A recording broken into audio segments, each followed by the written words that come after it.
Springboks won a game, a very strange, very bizarre game against Italy yesterday, 32-14. They won comfortably in the end, but another red card, and I think we back to this morning, and I think that's the first thing we're going to talk about. With me, of course, is Nick Mallet and Gavin Rich as always.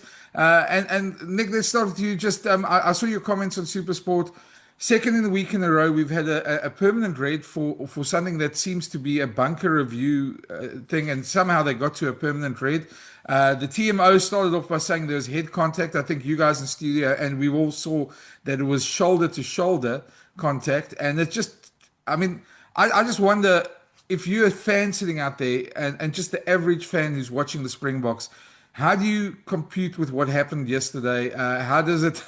How do you explain it? I know we can't really, but just your view on it. It just felt like such a travesty, and it took so much shine off what was actually quite a great game. Yeah, thanks, Brendan. I think we did try and explain it yesterday, and I thought Spock got it right. He said that the guys get together and then they start looking and finding things that actually aren't there. And I think the World Rugby coming out and saying that the referee, on-field referee, has the right to turn what they consider to be always illegal and thuggery into a red card, a permanent red card, with no possibility of it being reviewed. I think that needs to be relooked at, because there's no question that someone in a TMO, in a bunker, away from where the situation happens, has 8 minutes to go through all the angles, that person in the bunker can check and recheck and then come up with an objective view of what's just happened. If twice we've played away from home, the crowd is seeing what's happening on the big screen. The referees are under huge pressure to take a big decision, because both cases were almost exactly the same. And I say almost exactly the same because I think Mostert was marginally different, but different enough for that to be a yellow card upgraded to red by someone in the bunker. And the reason I say this is because, like with Lutiaga, he came in to make the tackle. They're both 6'6", 6'7". They're both really lowered at the waist. They're going in for a completely legal tackle.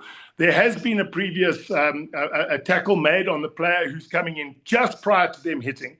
And both cases, they said that the guilty player, Lutiaga and Mostert, they did not. They had a braced shoulder, which in their view is equivalent to a punch or a headbutt they call that thuggery. So we always have to look at, okay, first of all, and secondly, the first thing was his arm not going to wrap? And my view was it was coming around to wrap, but there was a different player. There was one of our players who made the tackle in the way. But you can see if you go just slightly past the contact, and the contact is upper chest, and then the arm comes round, and perhaps the arm goes around his shoulder or just under his chin. And that right arm is coming round to wrap. And because of the force of the hit, the player goes backwards and then jumps up and gets back in the game to play. So it was, for me, a rugby incident. In fact, I don't think there was direct head contact at all. And I think this might come out in the disciplinary hearing. But there's no question that both with Lutiaga and with Mostert, had the referee said, this is a yellow card, but there is the possibility for it to be upgraded to a red in the bunker, let the bunker official have time to have a look at it and objectively make a decision.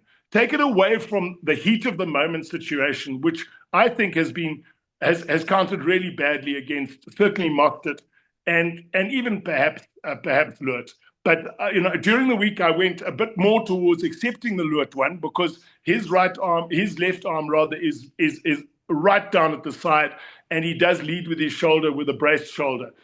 Mostert, I don't think, was trying to do that, and also Lutz was did go straight to the head, whereas this one was on the upper part of his body. So to ruin a game like that and have 50, 60 minutes where, sorry, I'm going on a little bit, but I just want to complete what I want to say. Someone like BJ Dixon, someone like Portham, someone like Boyne Venter, have to miss their opportunity to play in a test game.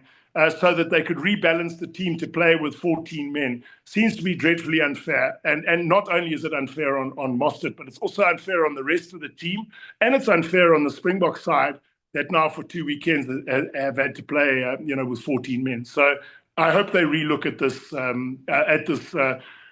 provision that they've given to the on-field referee to take this decision, which I don't think he should be allowed to.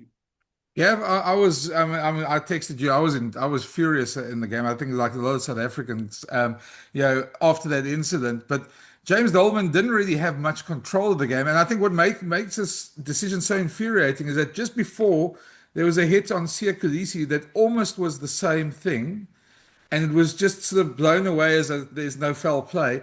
And just after that, there was a hit on Marco van Staden, which was again almost exactly the same thing, and nothing was done to that. Then we had a yellow card for an upright head clash, which we've all seen in the past, and I don't think accidental head clashes should be red cards, but we've all seen reds for those in the past and in URC and a lot of competition. But that was just deemed a normal yellow card, which was very strange. So I don't know what's going on. I don't know if South African fans know what's going on, but certainly a day where I don't think the ref or the assistants really sort of did themselves glory. Brendan, there's not a lot that I can add to what Nick's just said because I agree with him completely. I'm not a medical person, so I actually don't know what a spleen is. But there's that English expression, "vent your spleen," and I had to write. I felt lucky that I wasn't in Nick's position yesterday, that I didn't have to comment so soon after the incident because I got so worked up that there was this like bile or something sort of coming up in my chest, and I was glad that I didn't have to write straight away. But I do think I need to go to the doctor today to find out I've still got a spleen, if there is such a thing, because your spleen is producing bile. because my match report. I mean, I don't know if you've seen my supersport.com match report, but it goes 14-man Springboks once again defy incompetent refereeing or something to that effect. And I use the word. I use the word incompetent several times, and it's always like I always sort of think, well, maybe that's a little bit too emotional, but I mean, just to me, I mean, Nick says there were similarities between this week and last week. I actually think this one was much worse. I mean, from a South African viewpoint, because it was just so patently wrong. I mean, that the TMO said that there was head contact when it was clear that there wasn't, and that to me is just complete incompetence. And then the ref last week I felt didn't have it was Angus Gardner, of course, last week in Paris. I thought he didn't have a bad game other than that, and that he was browbeaten by his TMOs.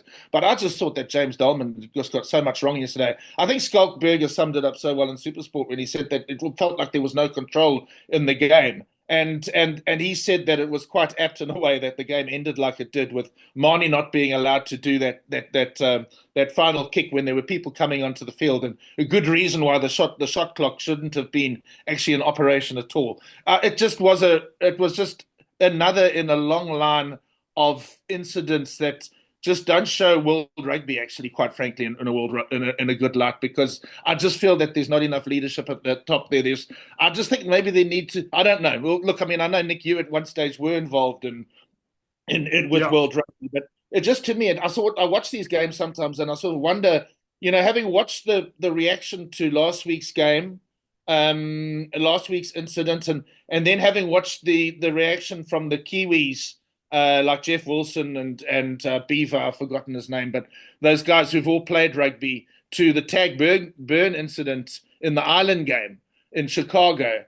You sort of think to yourself, well, who's actually running rugby? Because everybody who actually has played the game at international level or coached the game at international level all seem to be in agreement that these red cards are, well, the cards are, so many of these cards are just patently wrong. And I don't even think yesterday's was a yellow. I really don't. But it was just, I don't know. I just got so worked up, and I try not to get worked up when I'm writing. And it was just, I mean, that's all I can really say, is that I cannot understand how they arrived at the decision yesterday. Maybe if they had gone for the yellow and it had gone to the bunker, I'd still have some spleen left today, or whatever it is. But it was just beyond ridiculous. Nick, I was going to just say, I mean, I mentioned before the time that last week World Rugby put out this video of Angus Gardner saying what's the difference between a 20-minute red and a permanent red, and they say the thuggery, and but he makes the point that it's not for a tackle gone wrong. And these last 2 weeks we've seen just exactly the opposite of that. But somebody asked me last night in a message as well, which I must admit these last 2 weeks I can't explain, but they said to me basically, what's the use of having a 20-minute red? If a tackle goes wrong like that and you're going to give a straight red anyway, we might as well just have stayed at straight reds and just got on with the game. Yeah. No, I think I disagree entirely with your mate that we should go on a straight red. I think that the value of having 15 players on the field is so important that you've got to keep the spectacle for the team. A tackle going wrong is inadvertent. It's something that the guy, there's no intention. In fact, our two locks got into the best tackling position they possibly could have from a tall guy standing up and running in. Like, funny enough, it happened in the Japan game against Wales, where a Japanese player stood up and went into a tackle and was head on head. I mean, that's poor tackle technique, and then you should get a yellow card, which then can get upgraded to a red. So the individual pays the price for his incompetent tackle.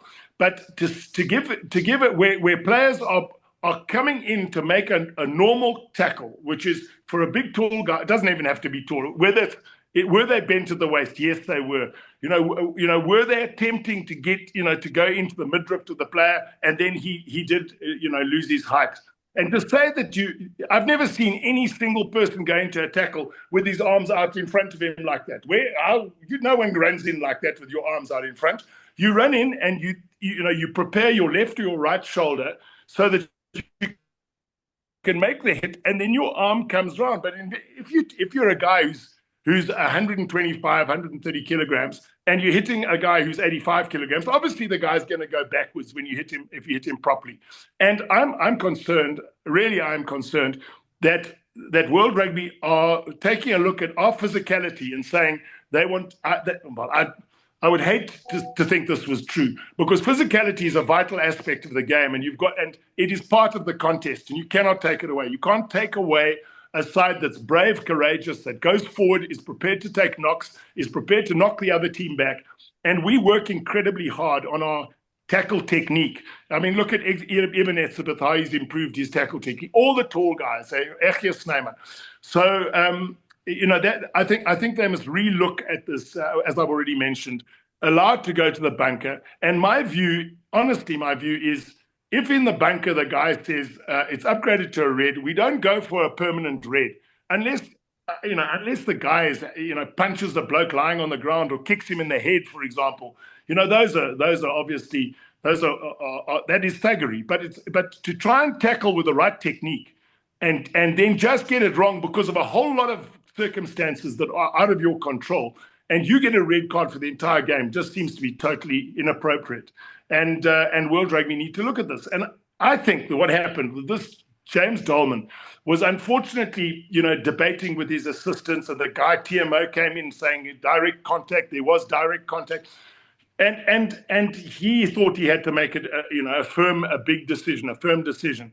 What actually happened after that, and even actually before that, because he wasn't controlling the breakdown very well. I mean, again, Italy were making tackles and rolling over onto our side and then rolling away to slow down our ball. And they were doing it the whole of the first 20, 30 minutes. So it was like a school teacher who lost control of his classroom. If a guy loses the respect of the classroom, you can't regain it, and that guy starts refereeing poorly, and suddenly every man and his dog is shouting at him and saying he's offsides, he's coming in from the side, what about that? It's a knock-on ref. And that's what happened yesterday. It just looked like a chaotic situation where everyone was having a go at the ref because they realized he wasn't in control of that game. Brendan, I actually used a name in that report that I use very sort of seldom when I'm referring to referees. I actually mentioned Bryce Lawrence, because just in the sense of losing control of a game. And you know what bothers me is that these cards have become so prevalent, and it's become it's almost a lottery. I mean, I'll take you back to 2002, and Nick, I remember you wrote it was the Yanis Labuskachny incident I'm referring to now, where he took out Johnny Wilkinson. Paddy O'Brien was a referee, if I remember correctly, and he showed him a red, and it was the correct decision. And I remember you wrote a column in the Sunday Telegraph where you described it as clumsy, but it was the right decision because that one was late. It was a proper there was no defense for Giannis that day. It was a very poor challenge, but that was at a time where reds were such an unusual thing. It was an unusual thing, and everybody sort of excused South Africa to some extent. They lost 53-3 that day. I mean, it was a horrible game, and actually the Springboks were very dirty that day as well because they were like deers in the headlights, and Corne was captaining him, and I think he sort of basically said, "Listen, guys, we've just got to hurt them." So it wasn't a good day for South African rugby, but at least then, there couldn't be too much complaint because there was that was a. It was, I mean, as you wrote in the Sunday Telegraph, I don't know if it was a malicious thing, but it was certainly clumsy and it was wrong. But now it's just become so arbitrary, and you don't know what's going to happen. You're looking at the game and you're wanting to predict who's going to win, but you've always got to sort of, as Skulk did last night on Supersport, said like, I think you were throwing ahead to one of the games. It might have been the Australia-Ireland one last night. He said, well, we don't know what's going to happen. We don't know if there's going to be a card. And that's a blight on rugby. That actually is not good for the game because I know a lot of people who are switching off. They're saying, well, I don't understand it. Like the layman doesn't understand the difference between that and something else. Like, the tag Berg thing a couple of weeks ago. It's just ridiculous. And sorry for interjecting there, but I just wanted to have that. Yeah. I seem to have lost the use of my camera, but I'm sure that doesn't bother too many people. Guys, let's turn to the game quickly. I also got a very flippant message last night from somebody who said we're now not only world champions of 15s and 7s, we're now also world champions of 14s, seeing as we keep on winning these games. Really, the one thing about this team that's really prevalent is the way that they work together and they work through these things. And while they were under pressure, they absorbed it and really sort of stood up in that second half, and we're seeing that becoming more and more of a factor of the side at the moment.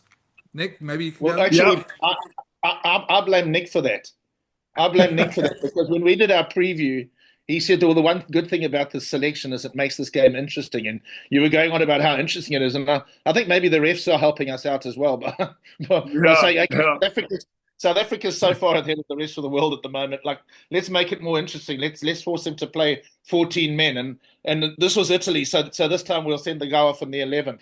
It was sorry, Nick, for jumping in, but it was just again one of those performances where one of those days like last week where I almost sort of think Russie should be pleased about what happened because in a sense these guys were okay. What he shouldn't be pleased about is that he didn't actually get to see Ben Jason Dixon play, and that he had to pull off poor old Porthen after 19 minutes and Bowen Fenta after 23. I mean, the poor guys played 2 tests in the last 2 weeks and played 53 minutes. So that's not good. But what we saw again was South Africa having to go to dark places to win that game. For once, we weren't dominating in the scrums. It was the other way around.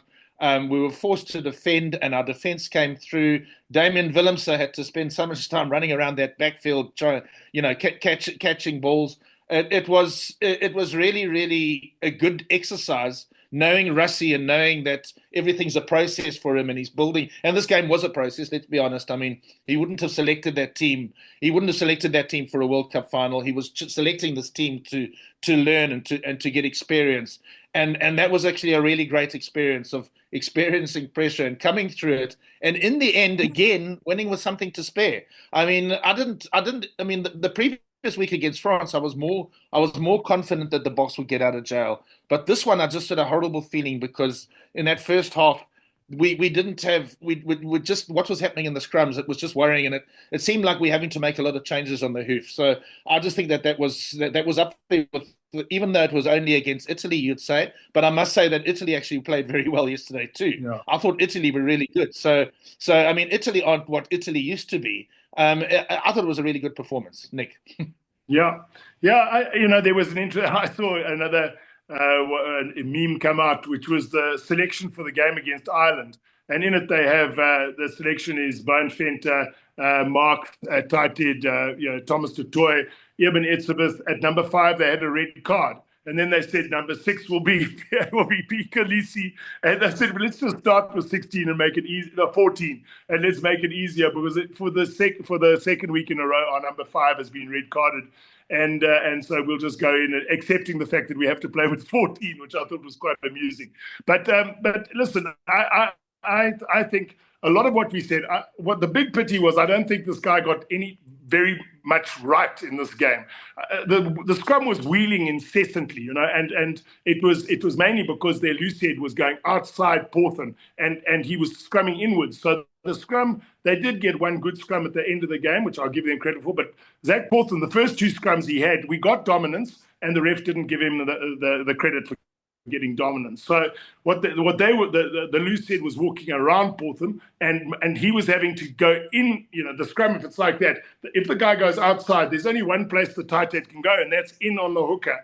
And he was saying, that was illegal. So I don't think he got the scrumming decisions right. And then we had to make all the changes. So that first half was a hell of a mess in my opinion. But what I was very confident about was when we got the bench on. I really did believe it. And what Rassie did was he just preempted the bench. He just put on the front row immediately, said we're going to try and get our scrum as stable as we possibly can. So we're going to scrum with 7 instead of 8 players, and also the lineout is going to work 6+1 instead of having 8 guys in the lineout.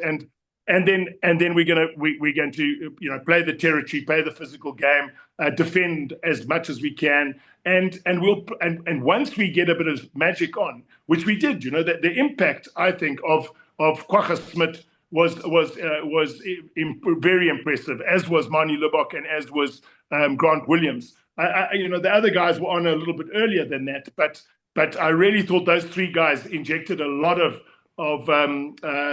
intelligent play, particularly on attack. And I think this was also a game where Pollard needs to really relook at the way he plays, because when we didn't attack with any fluidity when he was on the field, he would go back in the pocket and he would call the forwards around the corner the whole time. He'd be directing plays, saying, take it around the corner, take it. So he was, if you were going to win the game by 1 or 3 points or 5 points, he was the right guy to have there. But as soon as he went off and Mani came on, suddenly our backs found space. And, when you saw what a beautiful try that was when Kane Moody rounded Leinach, and there were 6 Italians around between him and Grant, and somehow he threaded a pass between them to Grant Williams to go over and score. And prior to that, there'd been another one where Grant Williams had just knocked on one. I think it was from Esterhazen, I think, who made a pass which hit him off the shoulder. So there was space opening up, and that Mani Lubbock cross kick was absolutely beautiful to Ethan Hooker. So our backs really looked so much better in the last 20 minutes. And my view, again, was give it another 10 minutes, we could have scored another try or 2. So there's a real impact from that bench, not only with a pack of forwards. It used to be the bomb squad, which was the physicality of our bomb squad, which made a difference. But now there's a real difference to the way in which our backline play when the guys come off the bench. Gavin, I was going to say, I also heard Nick, I agree with him on Pollard there, because it may be because he hasn't played for much, but that's not really his nature to play that sort of game, and he struggled in the past there. I know we've got 2 very good other Flyhalves, and we're not throwing anybody away. So before somebody suggests that we're writing Pollard off, but it certainly wasn't his best performance, and he could have probably used his skills a lot better on the day. Yeah, no, I'd agree. Look, I mean, I've been saying for a while. I mean, look, it's clear that at the moment it's Sasha into number 1 and Mani is number 2, and like I like to use the word the expression finisher when it comes to the bench. And Mani, when he comes on, because of those distribution skills, he's brilliant. And what happened the previous week against France is because you keep Sasha on the field as a fullback. He moved to fullback the previous week. Damien was so brilliant there yesterday that I don't know if they would have done that if that was the same configuration this week. We'd seen Sasha start, but it's a noticeable difference. I mean, I remember watching the first game we played against Italy this year, which was the one in Pretoria, and Pollard was at fly half. And yes, I know there was problems at the breakdown that day, and we were getting the ball back very slowly. But I remember feeling that our attack was so laboured in that match. Remember, we eventually did lead probably 28-0 at half time. But we did so much attacking. We spent so much time in the Italy 22 in that game. But we didn't actually sort of get anywhere, I think, until much later in the half. And then it was then that, to me, like some warning signals were starting to flicker. And then because we'd seen Sasha at fly half, if I remember correctly, the week before when they played the game against the Barbarians. And there was a noticeable difference between the dynamic, let's say the dynamic of the BOK attack. So yes, I do. Look, Skulk said it yesterday. Skulk played with, we're mentioning Skulk a lot in this. Skulk played obviously with Sasha, with Pollard in his early career. And I remember Pollard as this guy who played on the gain line, who played against the All Blacks at Ellis Park in 2014 and shocked them with the way he took them on and how direct he was with his attack. And if I remember correctly, he scored one try, but he had a second one disallowed. And that was, I just hope nobody does it to somebody like Sasha. I don't think they would, because I think he's just too talented. But it was just I think it was the 2015 World Cup that undid Andre to some extent. Again, I'm going to mention Skulk. He mentioned last night that he wishes he could have played fly half. In that World Cup, he actually did play fly half. He was the first receiver quite a lot. And Heineke, obviously, because they lost to Japan, panicked.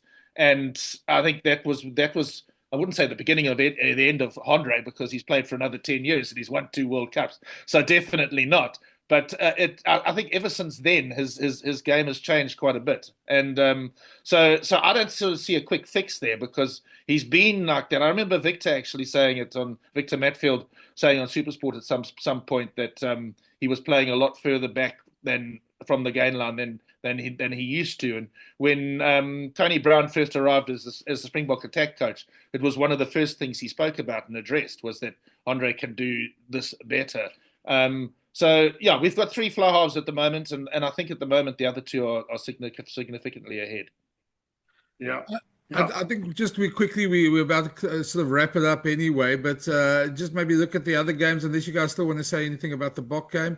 I looked at the English papers this morning when I woke up, and I couldn't find the BOK game at all, because they were going on about how England were so brutal and so wonderful, and they could walk on water. And I think the 2 opportunities that were missed by New Zealand in the first half. One when Jordan managed to break through and didn't look for support and got caught, whereas a pass inside or outside might have been on, especially outside the guy was free.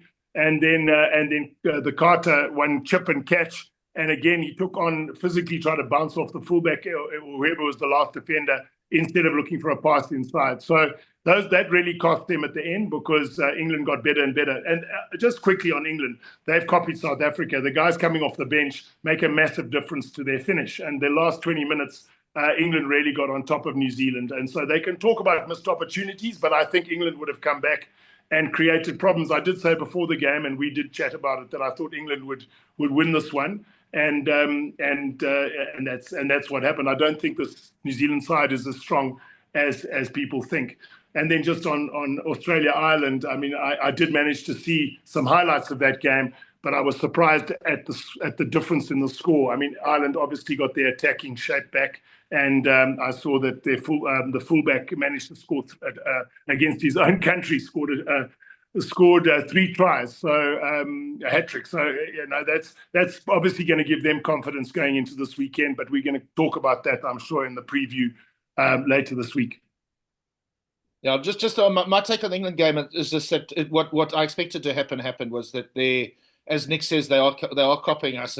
Even their post-match interviews, they were talking about a squad of 33 and everything, which is very sort of South African. And I just want to say, Nick, you said on Supersport last night, it was almost like you took umbrage to them saying that they wish they were playing South Africa next week. And I never actually saw that as a slight on South Africa and them saying that they could beat us. I actually saw it as a compliment, because what they were saying was that South Africa are significantly ahead of the rest of the world. And if we want to measure ourselves against the world best, and see where we are, you actually need to play against South Africa. So I actually thought that was actually, I think it was Austin Healy talking. I'm not sure. Yeah, One yeah. one of I didn't know the names of the guys, but yeah, I just, during the game they were, going off about how brilliant this yeah, team was, and they've gone through obviously dark times. So for them to beat the All Blacks yeah. was great for the supporters and for the team and for the guys commentators. But to me, I thought that what they were saying was, we can't wait to get hold of South Africa, and I know what you mean to match now that that we can match ourselves against them. We'll see Yeah. how they go. But it just seemed, they were getting a bit ahead of themselves. I just think I always know what happens with those English supporters. You win one game like this, and I swear to God, they're going to win the next World Cup without a doubt. Yeah, That's how no, they no, no, think. no. Yeah, absolutely. And I mean, you can really pick it up in what they're writing. But I just think that even the okay. So we move on to the Ireland game. I did watch that entire game, and Ireland was significantly better than they have been. But I also think that's a good thing. We don't want the Boks to be going into that game with everybody writing Ireland off. And Ireland can also maybe start now getting a little bit ahead of themselves and thinking, geez, we can beat. I've already seen some of the social media like, oh well, now the Springboks could be in trouble, and also suddenly this narrative that suddenly come out of nowhere that the Northern Hemisphere are sort of doing well and the Southern Hemisphere aren't. Ireland did get beaten by the All Blacks 2 weeks ago or 3 weeks ago. So Australia obviously have done really poorly. Let's see how Argentina do against Scotland today. I mean, Argentina probably. There's probably not. I mean, I'll get in trouble with Kiwis, but there's probably not that much difference at the moment between Argentina and New Zealand. So let's see. I mean, the South Africa are ahead of both of those teams, and even though we ended up on the same number of points as New Zealand in the Rugby Championship, we learned so much and we grew so much after that Ellis Park game, that I think that there's now a significant difference. I mean, if New Zealand were to tour South Africa now and play a 3-test series, I would definitely be going for 3-0 to the Springboks. So it's going to be interesting next week, and I'm actually glad that Ireland actually did well last week, and that they're going in with some expectation. That will probably be good for Rassie, because then he doesn't have to talk rubbish and sort of and talk Ireland up. Ireland can talk themselves up, if you know what I'm saying. Yeah. It's been great. Yeah, sorry for all my technical problems, but it's been a great discussion, and we'll chat again ahead of that Ireland game. There's going to be a lot to talk about there as well, and probably we'll get some disciplinary results, so we can also talk about the after Franco Mostard's hearing. Thanks for joining us, and everybody watching. If you can, hit the subscribe button and share this, and let's build a good audience here, and then we'll chat again later in the week. Cheers, guys. Cheers, Brendan. Cheers, Gav.